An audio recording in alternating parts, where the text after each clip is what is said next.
Nuestros recuerdos y nuestra niñez fue parte de eso.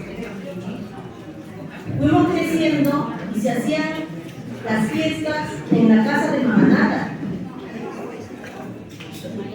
Y nosotros todos actuábamos voluntariamente por un chocolate, por un yo-yo.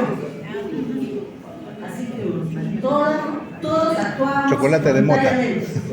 Porque el tío Néstor, el padre Cáncer, el tío Emilio, ellos venían con los chocolates De mota.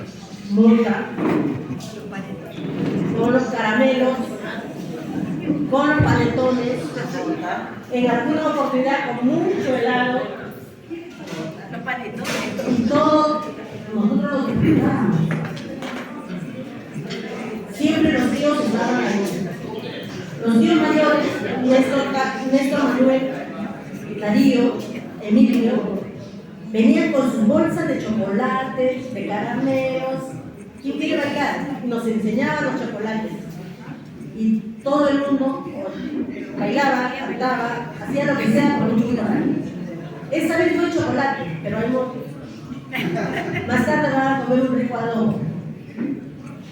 Ojalá que los chicos, los nietos que están escuchando, canten un poquito de lo que ha sido nuestra vida, nuestra niñez, de los nietos, que ya muchos no están, muchos partieron, y los que quedan, muchos no han venido.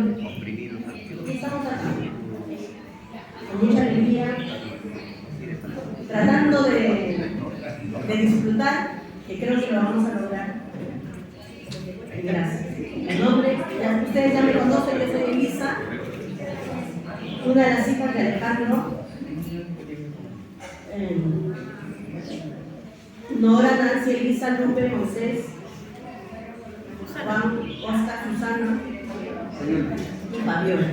Son mis hermanos.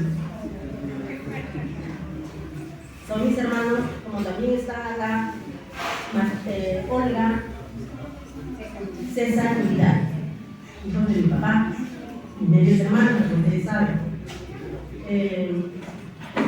Mi hijo Renzo, su papá Alberto. Y bueno, yo voy a dejar con mi otro hermano que sigue, que está Oscar.